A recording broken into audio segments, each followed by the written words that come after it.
Douba Coulibaly qui nous raconte comment les attaques mystiques l'ont ramené à Christ. C'est à 19h30 sur Yeshua TV. Qui se fera baptiser sera sauvé, mais celui qui ne croira pas sera condamné. Shalom les bien-aimés dans le Seigneur, que la paix et la grâce de Yahweh soient sur chacun de vous. Balema kanoulen, ambe au bela jelenfo, ni limania ka folie, kaufo ni remajigilian ka folie. Nabila isa côté. Ako mio mi bena danaya ke ka baptiser, okroko ka doji la ka bo, ko o nakisi. Nga mi utina danaya ke obena baptême olutina seka kisi. Nga nyingale mbe follow ni ko ka danaya ke muna. Il a dit, celui qui croira. Croire en quoi? Pas en deux choses. En une seule chose, Dieu fait homme. Si tu crois que Yeshua, Jésus-Christ, est Dieu fait homme, tu es sauvé. Car le salut dépend de lui. Dieu fait homme. Le salut de Dieu, ce n'est pas une religion, ce n'est pas des dogmes, ce n'est pas des pratiques rassemblées. Non, le salut de Dieu, c'est en une personne. En la personne de Yeshua, Jésus-Christ. Balma kanoulen ani abalmache Issa Traoré le venyon fait. Yeshua ka télévision sola. Nama fomi mako Yeshua TV. Préparons la seconde venue du Seigneur. Yeshua TV y télévision y mi be kuma danaya ko kan, sereya ko kan. Balma tian wati ole émission mi be kuma tubi den kuraw kan. Nga bitate tout le dernier mi bola slamala kake chrétien. Bita invité Mambolo. Allez que chrétien. Ka chrétien toi, kata dien non fait. Bien aimé, tiens wati comme je l'ai dit, c'est une émission de témoignage des ex-musulmans convertis. Mais aujourd'hui, ce n'est pas le cas d'un ex-musulman converti, mais c'est le cas d'un rétrograde, comme on peut le dire. Il a quitté le Christ pour la gloire du monde. Les attaques mystiques l'ont ramené. Lui, il était chrétien, né chrétien, grandi chrétien, vivre cette vie chrétienne. Et un jour, la gloire du monde, parce qu'il chantait, il jouait aux instruments. Il a laissé le Seigneur, il s'est emporté par les choses du monde, par la gloire du monde. Mais il est revenu lui-même. Mais de quelle manière il est avec nous? Notre bien-aimé frère Douba Coulibaly, qui est l'invité du jour. Qui est l'invité du jour. Mais cette émission Tianwati sur Yeshua TV, la meilleure chaîne chrétienne, repose sur trois grandes rubriques. Ma part de vérité, pourquoi tu as quitté tel point l'islam ou le christianisme pour aller dans le monde et revenir, et le pourquoi de ton départ. Et ensuite, le verset biblique qui t'a converti, qui a touché ta foi. Et la dernière rubrique, ma nouvelle vie. Quelle est ta vie d'aujourd'hui? Donc, Balma Kanouleou. Tianwati siginimbe tabolo ba sabakan. Afolo muko son ele bola. Bi duba alek nye chrétien ka wolo chrétien la ka chrétien bla ka ta dien kono. Nga nyini ngale be ke duala muko son duba ko se ila. Duba ta nyini ngale na ka muko son ale ka bla ka kla ka ko se kana bi. Aflana kitabu haya juma mugala duba dozukuna akose gito. Sabu afola ko danaya be soro la manife. La foi vient de ce qu'on entend. Mais il veut mouler la main à la hauteur à Sabana, à Kanyanamaya Kura bi. À Kanyanamaya Signibe Munkan bi. Malement, Nable Saïra le côté. À quoi mieux mi vena Danayake. Ka son alima. Ka doji la ka bo ka baptisé. À quoi otigu kisi la. Donc, à la hauteur là, kisi ma sigi selikan. Nable Saïra kisi, à la be kisi midi, abona d'amandement. À ma sigi kisi selikande. Sunkande, Sarakabokande, Numayakekande, Asigime Muga, Danaya. La foi vient de ce qu'on entend, et la foi de Yeshua en ce Dieu vivant ne repose pas sur une religion, sur des pratiques, sur des dogmes. Aller au pèlerinage, faire ses efforts, faire du bien, et qu'en cela tu vas trouver le salut. Non, le salut de Yeshua, le salut en Yeshua ne dépend pas de ces choses, mais dépend de ta position, de ta foi. Voilà pourquoi il a dit, celui qui croira et qui se fera baptiser, il va croire en quoi? Que Christ Yeshua est Dieu fait homme. Oui, c'est tout. Tu crois en lui, Dieu est devenu homme, il est mort à la croix et il a été ressuscité pour le salut de ton âme. Tu es sauvé, tu te fais baptiser dans son nom. Non pas se faire baptiser au nom du Père, du Fils, du Saint-Esprit. Au théo, il veut baptiser Nabla et ça là. Donc, balement, ça n'a pas été amène à Nini, engagé fait. Au bout de la clé pour dire ama, pasteur Koulbi Price, a pas formé nako ni falak. La régie a voulu l'antenne, le pasteur Koulbi Price, ni falak, c'est-à-dire le vaurien, le paresseux. La régie a voulu l'antenne.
Bien aimé, nous vous disons encore shalom. Shalom, restez toujours connectés sur Yeshua TV, la meilleure chaîne chrétienne.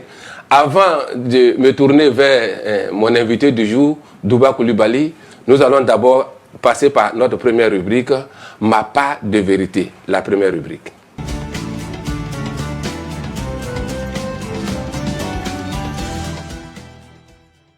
Bien aimé, nous vous disons shalom, merci. Oui, Nifala que Koulbi Price nous a donné montre qu'un homme vaurien, il était qualifié de vaurien, mais il ne l'était pas. Il a laissé toutes ces choses du monde-là et venir dans le Seigneur.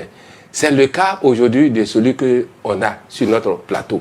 Notre bien-aimé Coulibaly Douba, aujourd'hui évangéliste. Et nous allons lui demander, Douba, oui, et danser, Somorobe, Toroshite. Alors, amanoya ka wati soro kana télévision sola amanoya. Oui. Ngami fo iniche batika Dubaye. Amina. Isona ka wati di anuma Yeshua ka télévision soma. Ça mo be se ki ka serialo. Donc Douba Coulibaly les joint. Ne kon kumana mais il faut que les reba yara mo la les joint. Ah, vraiment iniche.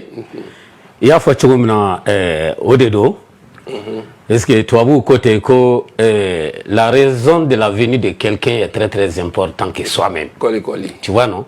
Donc l'eau qui sort dans la bouche du sire est l'authentique. Pro.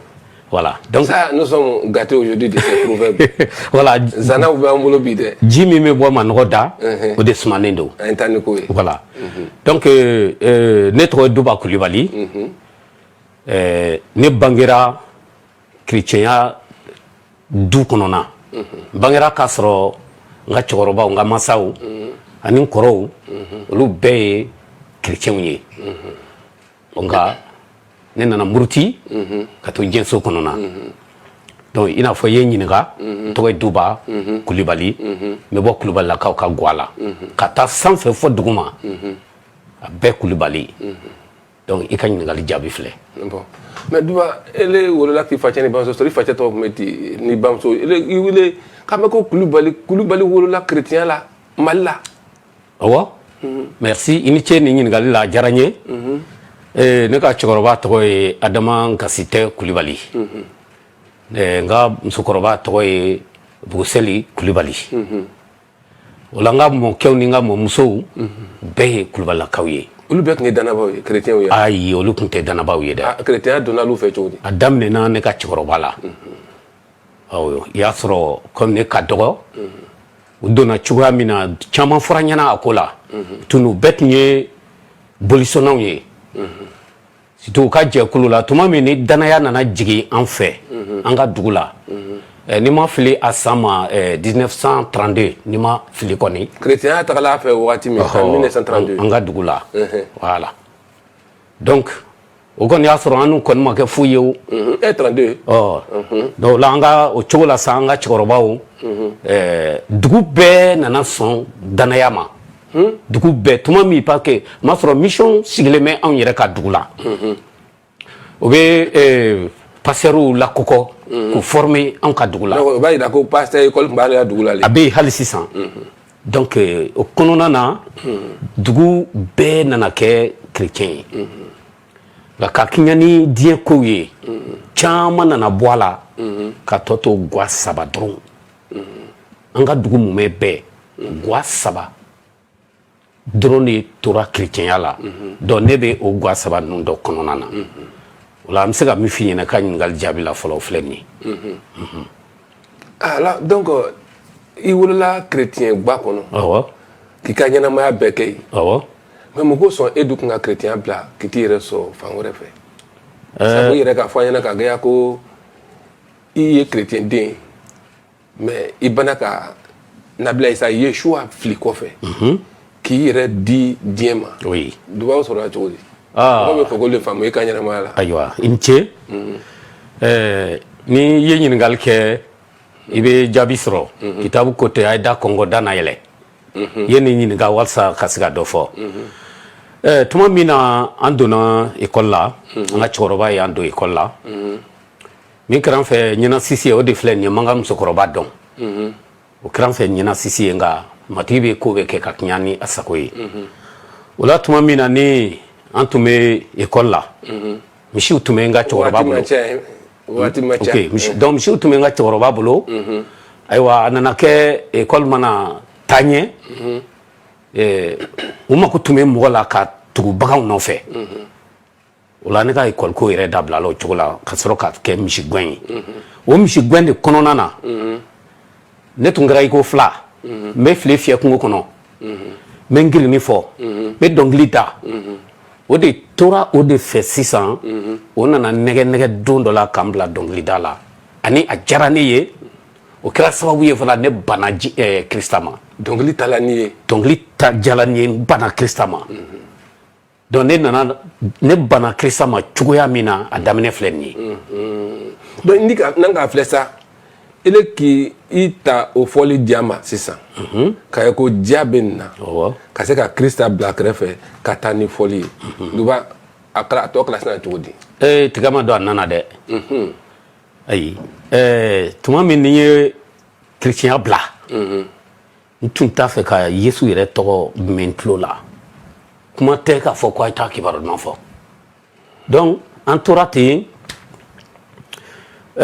Jesu ye ne nalo ta ne tugura Jesu nɔfɛ ka kɛ dɔnkilidala ye mɔgɔw bɛ n ta ka taa fɔli kɛ o fɔliw sababu la a ma kɛ i n'a fɔ n'u y'an ta o bɛna wari di an ma fɔli yɛrɛ diya n ye kosɔn dɔnkili diya n ye kosɔn an tora o dama na an mago tɛ église ko la fɔ don dɔ o nana ta ka taa fɔli la yɔrɔ dɔ la an tun ye fɔli kɛ da 7 nka ne de kɛra premier ye o yɔrɔ de la u ye ne ka minɛ k'i to fɔli la k'i to dɔnkili la i bɛ dɔnkili la i bɛ fɔli kɛ o k'i ka minɛ k'an to fɔli la fɔ dugu jɛra waati min ni an ka ɲi ka na 2nan daminɛ tile fɛ k'an ma sɔn i bɛ kuma mɔgɔ tɛ kan mɛn yan ayi dɔnkili yɛrɛ tɛ se ka da de k'an kɛra cogo di o la kumakan bɛ se ka mɛn k'a fɔ ko n bɛ dɔnkili da o tun tɛ se ka kɛ u ye dabali kɛ k'an kan minɛ o bɛ se ka kɛ cogo di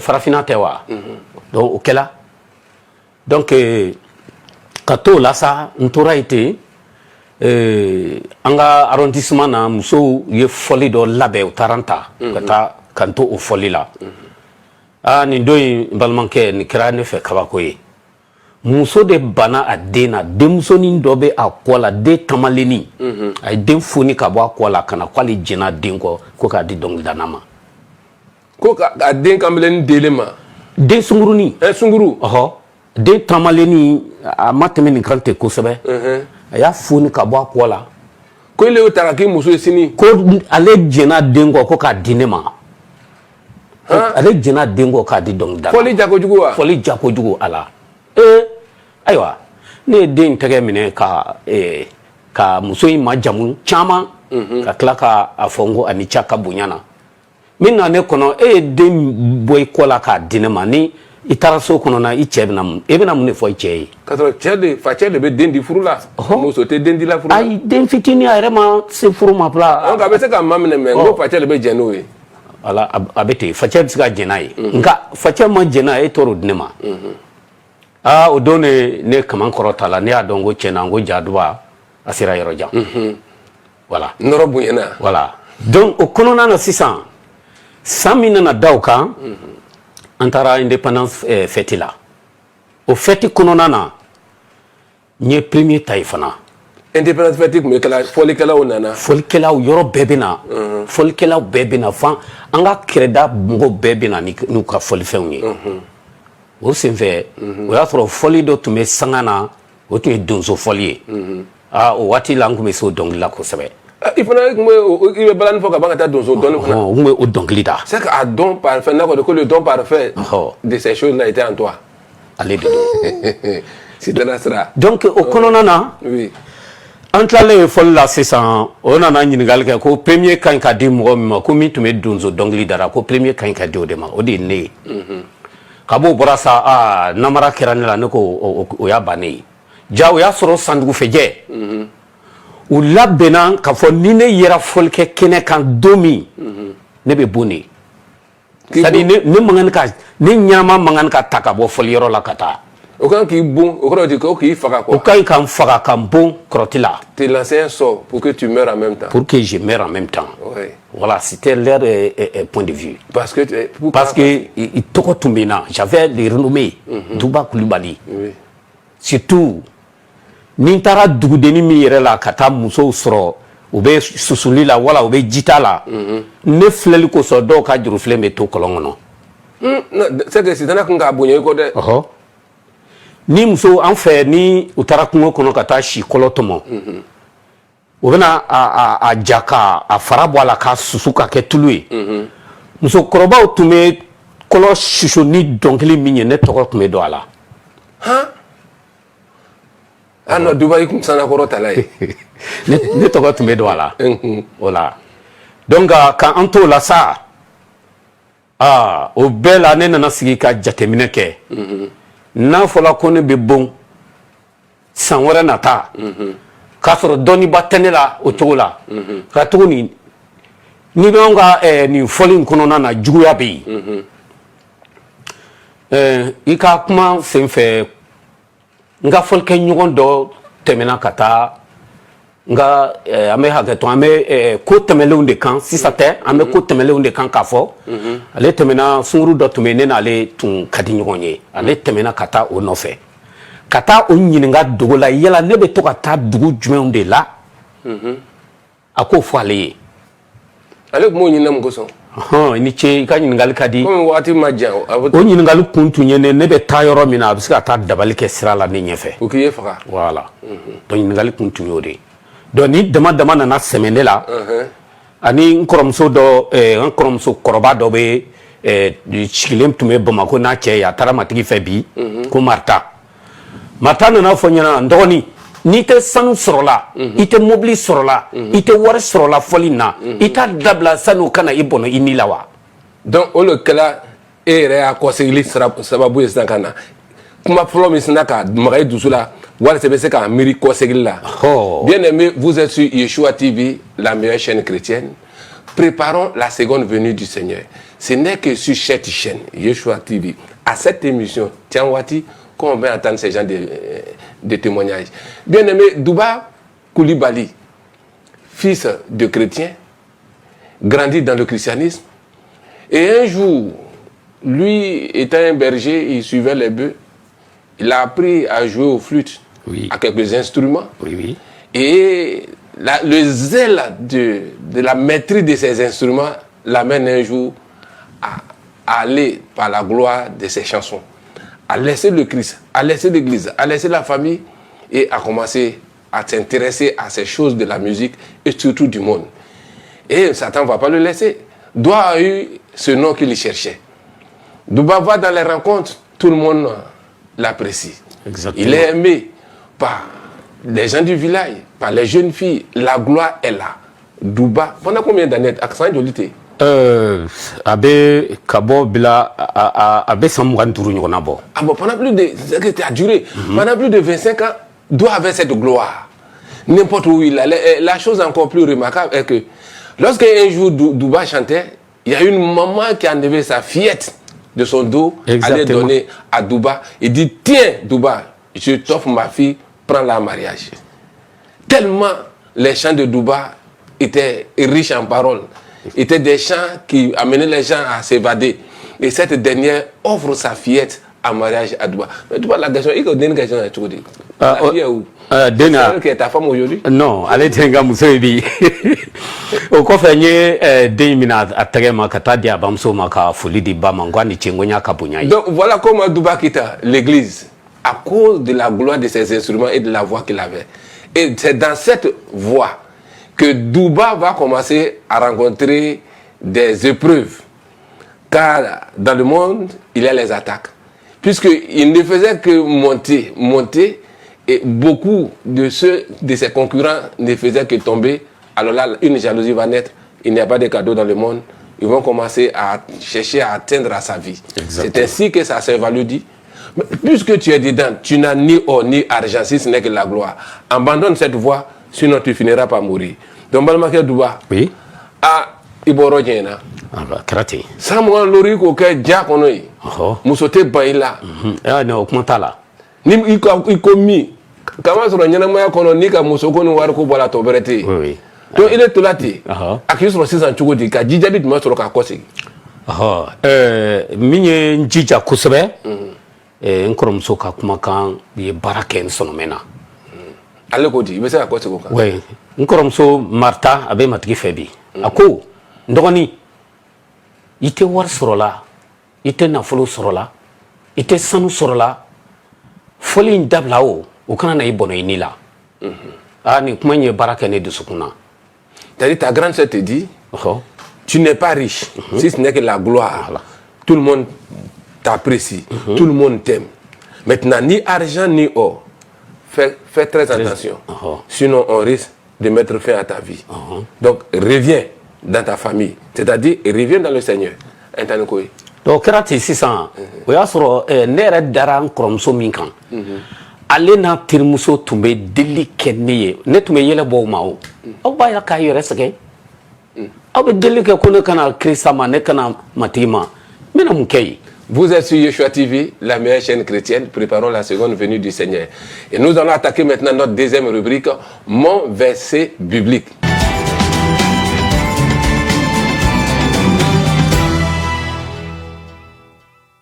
Bien-aimés, nous vous disons shalom, merci beaucoup pour ce témoignage que vous écoutez sur Yeshua TV.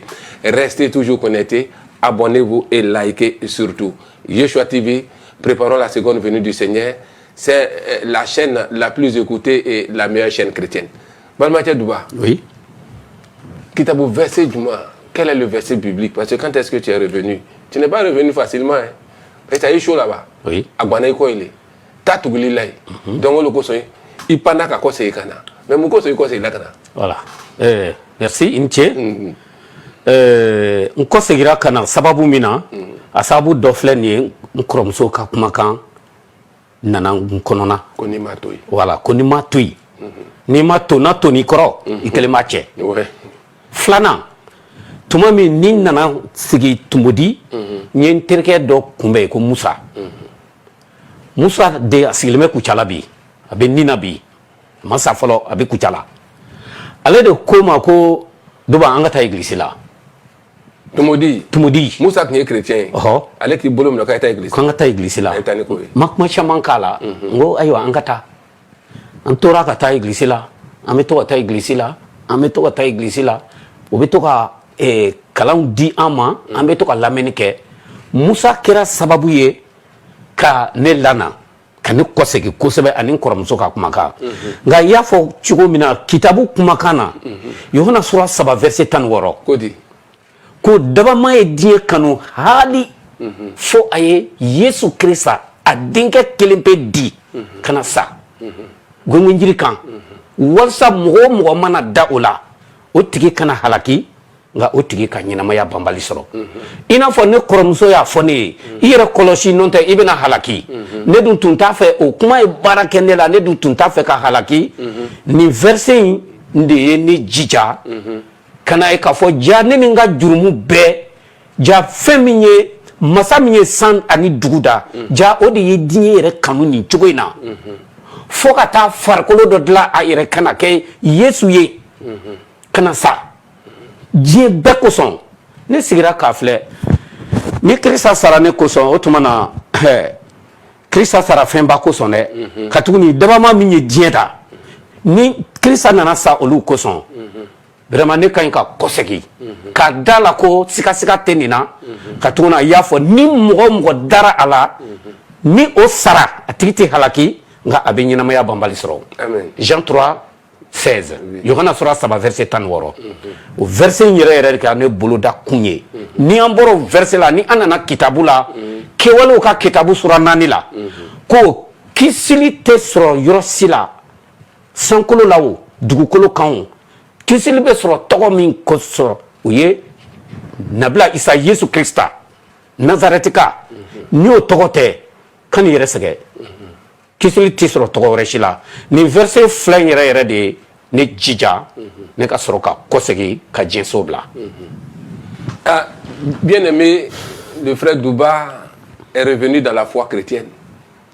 Lui qui était d'abord un chrétien et qui a laissé la voie chrétienne, et qui s'est retrouvé dans le monde à cause de la musique.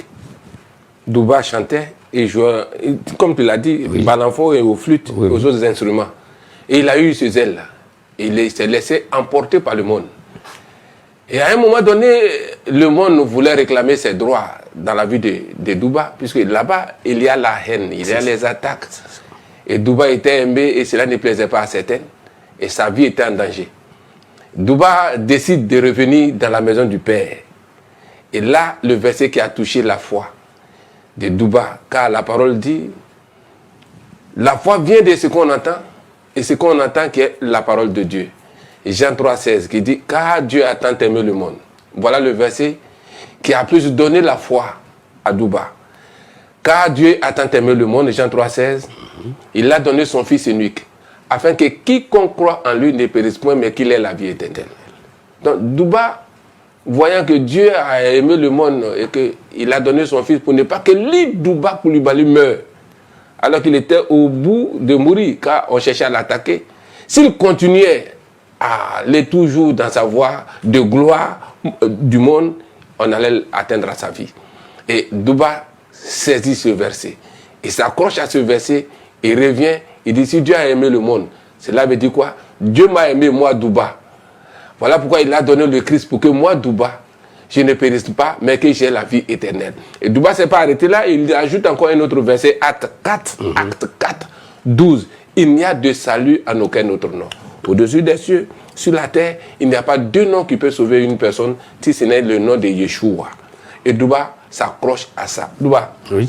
Kabini qui pour aucun. Il y a un homme qui a été Ah, Kabini ne pro aucun. Ne kala kibaru man folai. Moi mi kunta fa ga Yesu tome. Tu as dit ça au moment où tu étais dans ta gloire, tu ne voulais même pas entendre parler de Aïe, au kumatala. Dimanche, yam ta église là au kumatei. Nin koro kunte ben. Ga kabini ne kosegira. Ne mi tono mi sro. Yesu tato sankolo la. Aye chikan kumbaba mindi aka kalandeuma. Mache mugani shekina. Kadamne tani shekin poka tase mugama. Ko aita Dieu fampe. Kata kibaro dumanfo. Kamgo baptisé. Ne ko tumana. Ne wolela kumina afleni. La Douba, ɲininkali ba kelen bɛ ne fɛ. Caman tɛmɛna yan. Émission na yan. Silamɛ mun bɔra silamɛya la ka kɛ chrétien ye. Bilayi o si ma tɛmɛ ka bɔ a la ko ka tɛgɛrɛ fɔ o nɔfɛ. Walima a jala y'a somɔgɔw ye. O bɔra tasuma de la. N bɛna i ɲininka. Ele ka chrétien sira bila don min na ka taa diɲɛ fɛ nin ye o ka mun k'i la.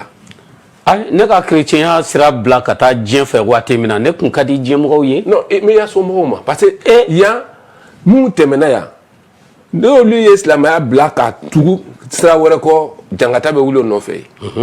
Nka n bɛ fɛ k'a lɔn quand ele banna i tun tɛ taa église la k'i di diɲɛ ma tu étais à la recherche du monde tu avais cette gloire tu ne partais plus à l'église. Exactement. Qu'est-ce que ta famille a fait sur toi? Parce que les musulmans qui sont passés ici et tous à l'unanimité et tous, il n'y a même pas un qui n'a pas été persécuté.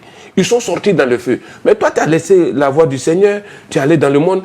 Quelle était la position de ta famille? Ils ont cherché à te tuer, ils ont cherché à te frapper. Qu'est-ce qu'ils t'ont fait? Non, ils n'ont pas cherché à me tuer. Hein. Mais seulement ils ont prié pour moi. Afin que je puisse revenir au Seigneur Jésus-Christ. Même pas d'attaque. Ils ont prié pour moi. Seulement mon grand frère n'était pas content. Puisqu'on partait au champ, on travaillait au champ. Il n'y avait même pas de causerie entre nous. Puisque j'avais abandonné le Christ. Non, tous ceux qui sont passés, c'est Douba. Musulmans convertis. Exactement. Qui ont laissé l'islam et qui sont devenus chrétiens, c'est dans le feu. Je suis aussi un témoin. Oui, exactement. Je suis passé par le feu. Oui. Et tous ceux qui sont passés, c'est avant que tu n'arrives. Il n'y a pas un qui a dit ici que lui, il est sorti en fanfare dans la gloire. Non, non, non. Oui. Mais toi, chrétien, rétrograde, il laisse la foi, il va ailleurs et ils t'ont rien fait. Non, on m'en fout. On ne faisait que prier pour que tu reviennes. Pour que seule la prière. Seule la prière qui m'a fait ramener au Seigneur Jésus. Amen. Je déplore aujourd'hui, c'est la volonté du Seigneur. Ma grande sœur ne vit pas aujourd'hui. Si ma grande sœur vivait, ntuma bolo korotate kafoko ne koromso yene kanu. Kane muruchilento yene kanu kane dilike walsane kwa kosege kana Kristama. Ne somgo ma marfa tankama k'a fɔ mun kosɔn i banna chrétienya ma n'i banna chrétienya ma bɔ an ka du kɔnɔ na ne de y'an ka du de ne de ye lagare ye ma den wɛrɛ tɛ yen ne kɔ ne de ye u bɛɛ la fitini ne de y'u bɛɛ la fitini ye nka mɔgɔ si ma ne gbɛn k'a fɔ i n'a fɔ i banna chrétienya ma taa ka bɔ an ka du kɔnɔ ayi on est tous passés ayi o ma kɛ o ma kɛ o tun bɛ dumuni kɛ nin ye an bɛ dumuni kɛ ni ɲɔgɔn ye a tun bɛ ɲɛnamaya kɛ ni ɲɔgɔn ye ɲɛnamaya kɛ ni ɲɔgɔn ye mɔgɔ si ma ɲugu i la mɔgɔ si ma ɲigin na o ma kɛ le Dieu que nous adorons est un Dieu de paix. Yeshua n'a jamais dit à quelqu'un sur cette terre violente ton semblable en son nom. O ma fɔ nabila isa ni kɛ ya mɔgɔ k'o kɛ nabila isa m'a fɔ mɔgɔ si ma ko i ye kɛlɛ tɛ kɛ ale tɔgɔ kosɔn ayi don min na o tun bɛ isa yɛrɛ minɛna Gɛsemane nakɔ la yen Pierre ma muru bɔ ka cɛ tulo tigɛ wa nabila isa ka taga bila nɔ na ko kɛlɛ ko tɛ o donc chrétien ma sigi kɛlɛ kan ɲɛkumu ni kɛlɛ banbali tɛ chrétien na duba ye ta ni ko ye voilà donc o kɛra ten sisan matigi ye ne mɔ sisan ka kɛ kibaru duman fɔla ye an bɛ taa kibaru dumanw fɔ ka a daminɛ san 2015 waati 2015 waatiw la an ye kibaru duman fɔ Bunjali ni a maraw la ka kibaru duman fɔ Papara ni a maraw la dugudenni caman bɛ yen an ye kibaru duman fɔ ye ka matigi ka so sigi donc ne sɔnnen Krista ma n ye tɔnɔ min sɔrɔ min bɛ se ka ne fa ni mɔgɔ tɛ se k'a di ne ma o de kɛra kibaru duman fɔ ye mais ɲininkali kelen k'i la tu avais cette gloire dans le monde tu savais chanter et puis jouer aux instruments dans le Seigneur c'est aussi comme ça dans le Seigneur oui je chante oui mais dɔnkili da fɔli do parce que bon non fɔli kɔni tɛ ale kɛ mais dɔnkili da pourtant tu as ce talent là awa ouais mais il faut que tu fasses ça pour le Seigneur o ye tiɲɛ ye ayiwa n bɛ se k'a fɔ o talent min bilara o nɔ la n bɛ se k'a fɔ ko o de kɛra kibaru duman fɔ ye o ka di ne ye ka tɛmɛ fɔli kan bi ka taa dɔn ni tununenw ma minnu tɛ Krista dɔn ka taa fɔ a ye na Krista ma ne y'a sɔrɔ o tɔnɔ bɛ ne kan ka fɔli kɛ o la n bɛ i hakili jigin an taara duguden dɔ la ka taa kibaru duman fɔ an taara foli kɛ cɛkɔrɔba la dugutigi puisque on est parti on est venu dans son village alors on ne peut pas commencer à évangéliser sans demander la permission au chef du village. C'était où? Ça c'était Papara. Ouais, ça c'est chez moi. Voilà Papara. Ouais. Donc on est parti an taara foli kɛ cɛkɔrɔba la nka i b'a dɔn ko an donna cɛkɔrɔba fɛ yen lidenw de b'a ka bon kɔnɔ n'aw donna didenw bɛ bɔ ka na aw bisimilayi fɔlɔ ka sɔrɔ ka don ni aw nana ni hɛrɛ ye basi tɛ yen n'aw mana ni hɛrɛ ye a n'a kɔlɔlɔ lidenw bɛ taa tugu a la ni i nana ni ŋaniya jugu ye a ma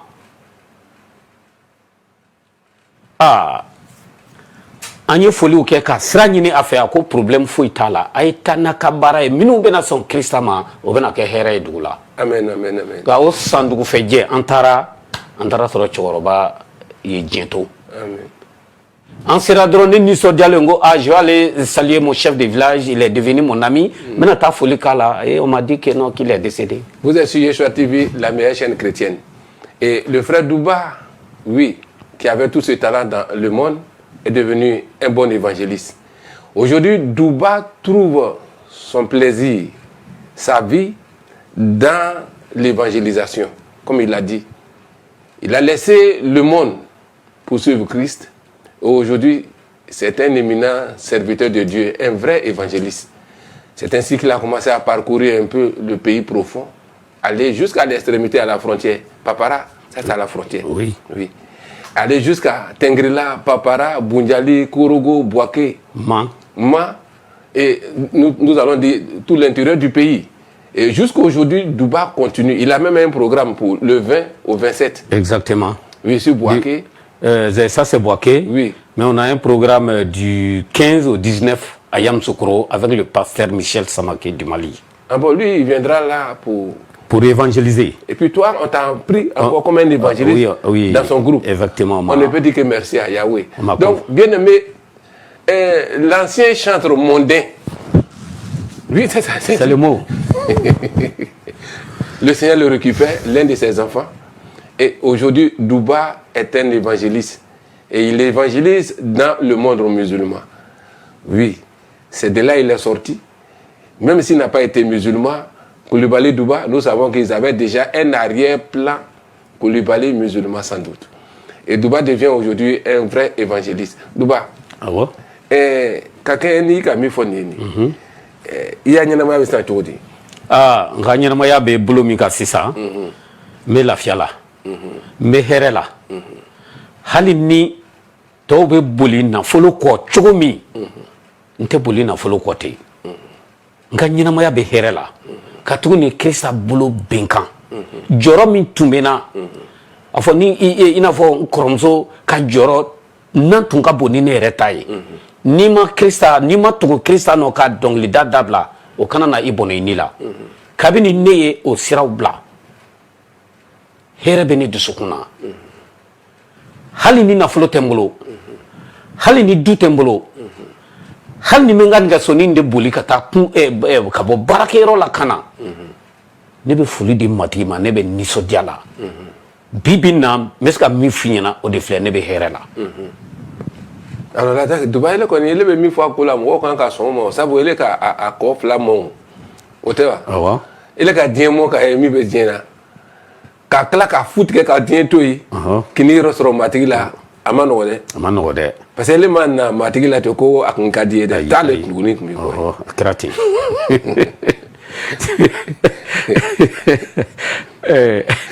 Donc autant tout nous qui est Danabaye. Kona kiran Danabaye. Ka ket bon chrétien bi. Ka se ka nabla isa ko fo moye katanye. Donc Duba ne me fera fingler les femmes. Et Gbeleya. Il est quoi sigi kana Gbeleya shima soro. Nko segile kana Krista ma. Ina fo Gbeleya jume. Bon, i janyo koro ke akala choko ika dobla ka dota i janyo koro. Ah, iniche. Tuma min ne nana Krista la, an ka tiɲɛ fɔ n tun bɛ sigida min na ne kelen tun ye chrétien u cɛma. Vous êtes sur Yeshua TV, la meilleure chaîne chrétienne. Nous allons maintenant attaquer notre dernière rubrique, Ma nouvelle vie.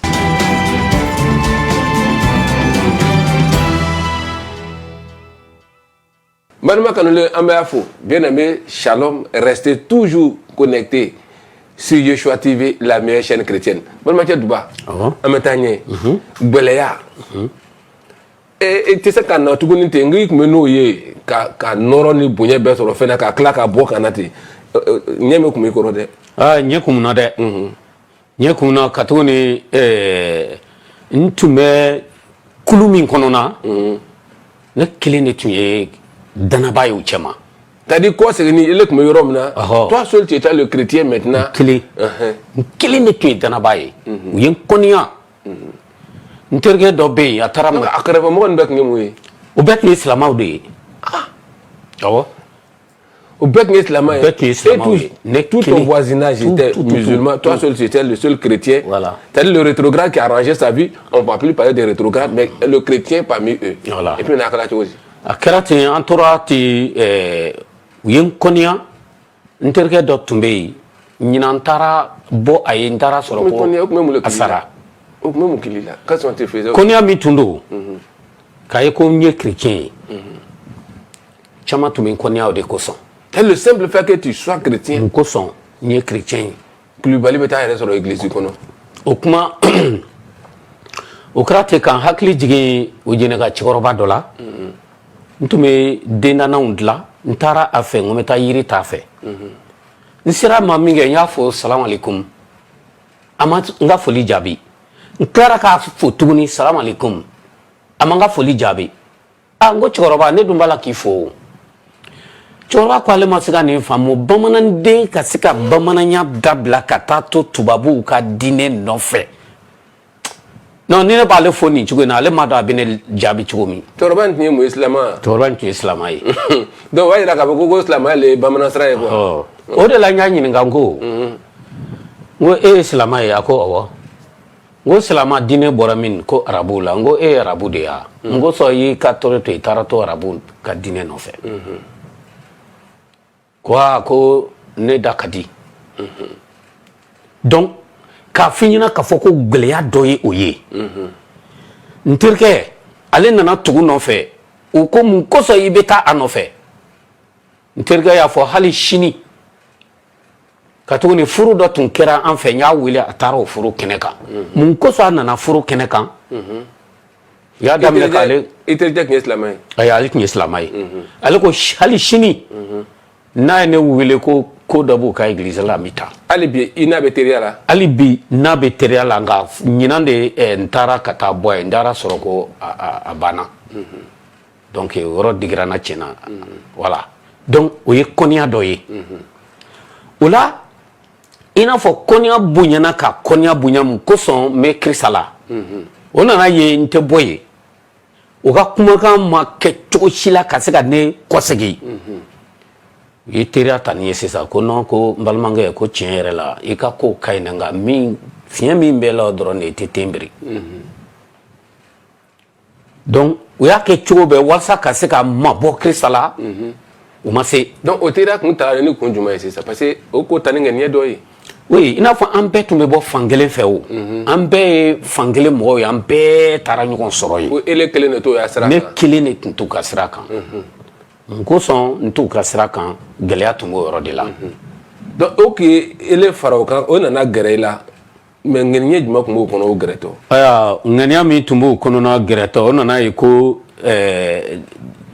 olu tɛna se ka ne bɔ kirisa kan olu nana gɛrɛna mɔgɔya bolo ma sisan mɔgɔya bolo ma en tout cas kɔniya kɔni tun tɛ yen o kɔniya tun tɛ yen o nana gɛrɛna mɔgɔya bolo ma tun n'an bɔra église la ka na tile mumɛ bɛɛ an bɛ dumuni kɛ ka baro kɛ fo an bɛɛ bɛ yɛrɛkɛ voilà o nana gɛrɛ ma mɔgɔya bolo ma ka tuguni u dɛsɛra b'a fɛ ka cogo bɛɛ kɛ k'an kɔsegin u ma se u nana gɛrɛna ni mɔgɔya bolo ye fo kana kɛ n nana ka o dugu bila fo n bɛ Abidjan bi donc balimakɛ an bɛ taa ɲɛ bi hɛrɛ kɔni b'i dusukun na Nabila Isa Yeshua ka hɛrɛ d'i ma i furulen don bon i ko bɛ kɛ chrétien la furuli kɛra chrétienna kɔnɔna na awɔ sabu k'i to diɲɛ kɔnɔ waati min fɔli la ye ayi k'an to diɲɛ kɔnɔ fɔli la waati min ayi furu kuma ma na n hakili la o waati la o y'a sɔrɔ diɲɛ bɛ n kun na o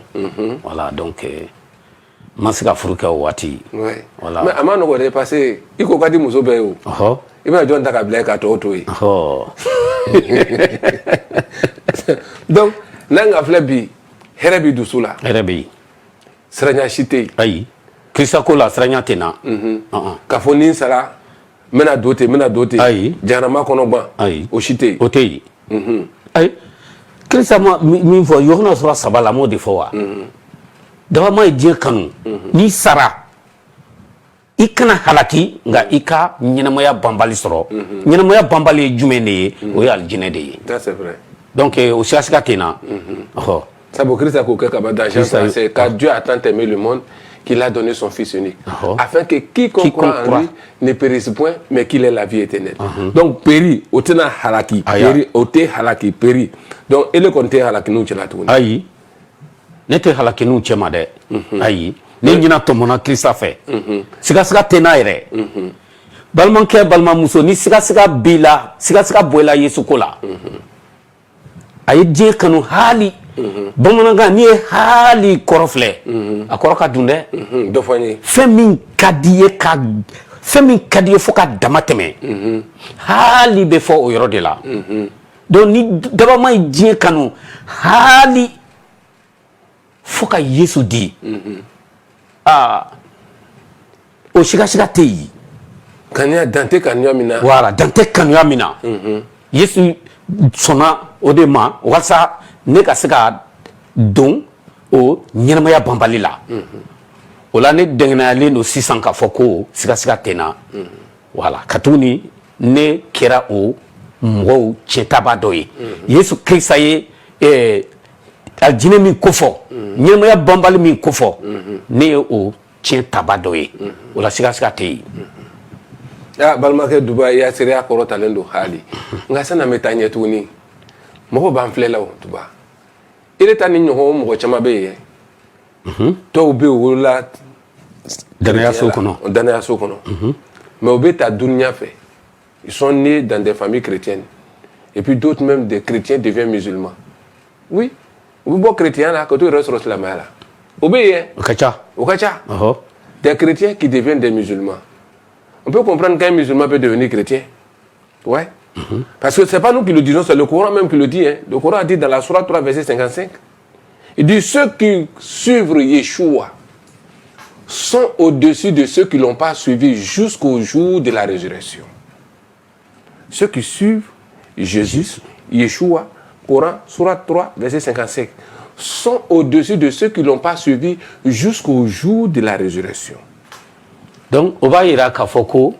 Minu sona Yesuma. Ko dabama bino olu korota. Mgo sanfé minu ma son ama. Fokase kiri doma. Kiri don doma se follow. Ouais. Maintenant nyingali o. John no be Yeshua kodo.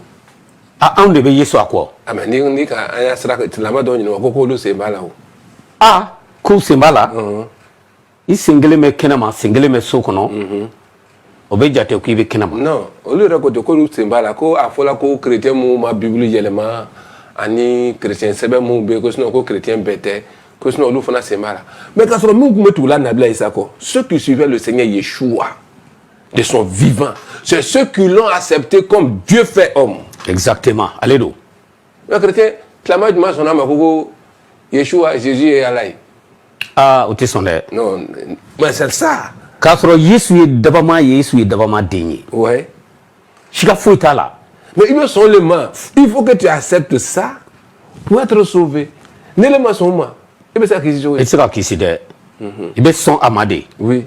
Ka siga dabla, siga mimbi konebo boy. Ni sona ama, ni sara. Ini Christ be nyoyi. Donc ni kani jatimine. Il va y avoir Slama le kan ka yelema ka ke chrétien. Ah ouais. Corona ma dauma de. Corona sura fla. Ahaya biloru bioroni fla. Ko nazaratikaw o joni o chrétien oui. Sabeyan ani juifu. Oko olu tena jalaki sini yomaleki amalo. Na fala ko tamaki ate chrétien ma soma yomaleki amalo. E beta munyini tuni sra orela i dube mi kanu ala sono mako enyumai.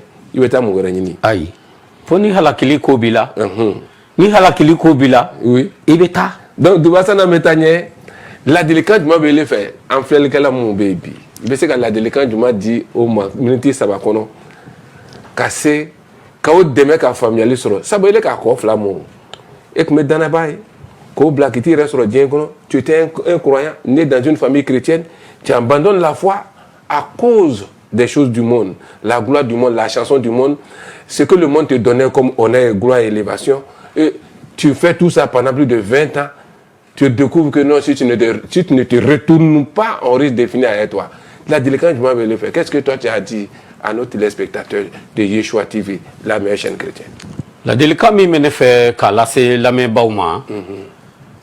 Au de flânier,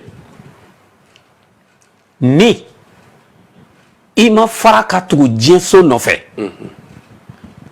bamanon ko fembe kajugu adema fo dien dien de kajugu adema abi goshi abi halaki ki fili katroka kodo ila dien de bo ke mo la seul le monde est dangereux et que le monde est cruel contre ses enfants, c'est ce que tu veux dire.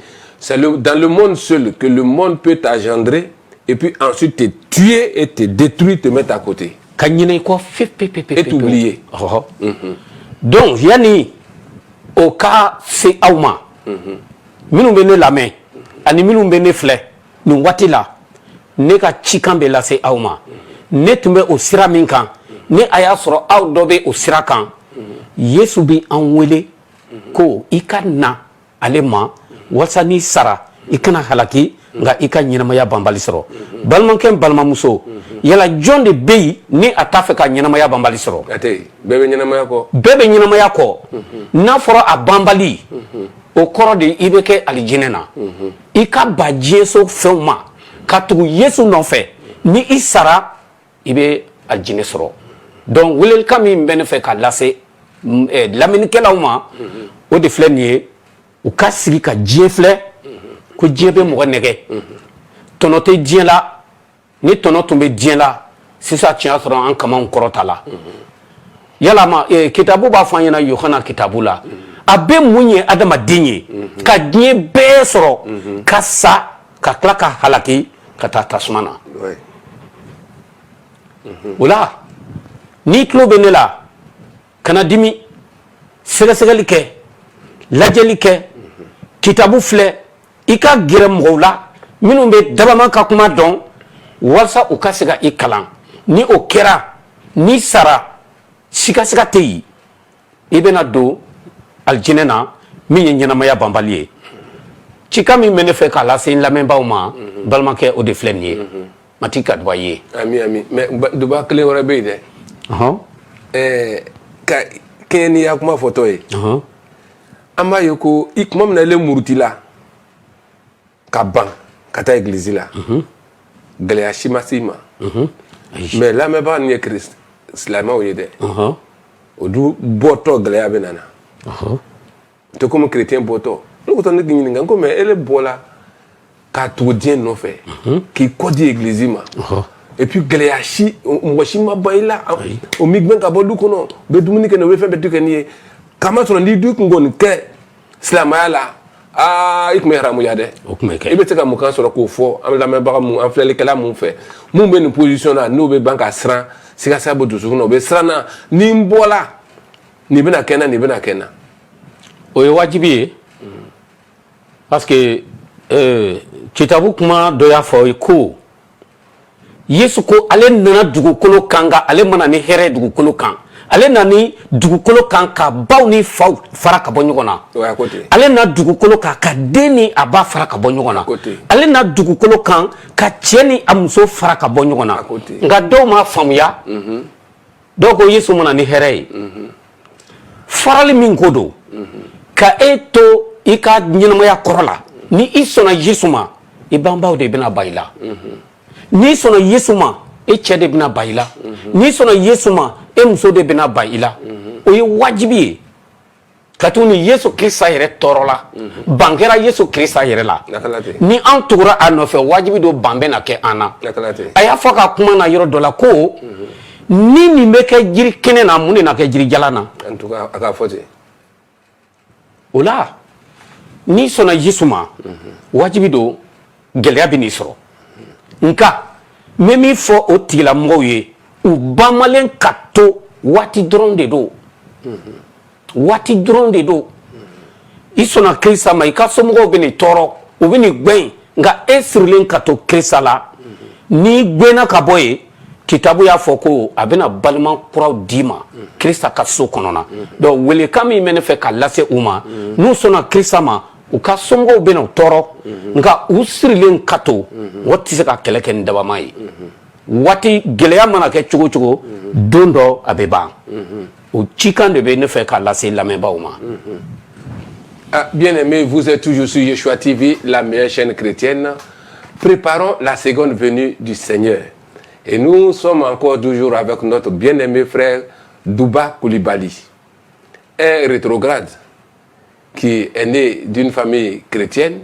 Même si c'est un Koulibaly, il est né trouver déjà ses parents chrétiens. Et Douba, à la recherche de la gloire du monde, quand il savait jouer aux instruments, il se lance dans la vie de chanteur mondain. Et il va dans les villages, il joue ici. Cette gloire, Douba a vu que c'était encore plus mieux que de suivre le Seigneur Yeshua. Il abandonne carrément l'église. Il se lance à la recherche de cette gloire du monde. Il trouve la gloire. Il est adoubé, il est aimé. Dans tous les coins où il va, c'est le nom de Douba qui sort. Et dans les compétitions de chant, c'est Douba encore qu'on soulève. Il a les trophées. Il s'est dit, mais allez faire quoi à l'église? L'église c'est important. Voilà ce que je veux là, je l'ai ici. Et Douba a continué pendant plus de 20 ans dans cette gloire. Et pour lui, il était arrivé au sommet et rien ne pouvait l'arrêter. Jusqu'au point même qu'une femme lui donne un jour sa fillette. Va, prends ma fillette comme ta femme. Le jouet grandira. Fais-la ce que tu veux, je te l'offre. Et Douba voyait que lui devenait un homme très célèbre. À telle enseigne que les jeunes filles et les vieilles ne pouvaient pas chanter sans mettre son nom Douba Coulibaly dans leurs chansons. Oui, oui. Quelle gloire! Alors là, Douba a vu qu'il était déjà arrivé loin. Mais là, le monde, c'est le seul endroit où tu nais et que ce monde encore peut te détruire, te tuer et t'abandonner. Et là, Douba, un jour, lorsqu'il chantait, dans une cérémonie, sa voix est partie. Oui, il y a de ces pratiques-là dans le monde. Quand le monde te donne, ne pense pas que tout sera toujours rose. C'est ainsi qu'un jour, Douba, en voulant chanter, la voix n'était pas là. Douba découvre qu'il y a des pratiques qui s'opéraient autour de lui afin de nuire à sa vie. Et c'est ainsi qu'un jour, sa grande sœur, l'aînée, lui dit, tu n'as ni or, ni argent, à part la renommée qu'on voit sur toi. Alors là, si tu ne fais pas attention, tu risques de perdre ta vie. Et reviens dans le Seigneur afin de gagner ta vie. Nous disons merci à notre bien-aimé frère Douba Coulibaly qui a accepté de venir nous donner ce riche témoignage. Nous disons encore merci à tous nos techniciens, M. Kakou, M. Martin, M. Sadat, M. Yasser, et prenons que la paix de Yahweh soit sur chacun de vous. Ne quittez pas, restez toujours connectés sur Yeshua TV, la meilleure chaîne chrétienne, et que la paix de Yahweh soit sur chacun de vous. Shalom, shalom, shalom, dans le nom du Seigneur. Amen. Amen. Qui est bouleversant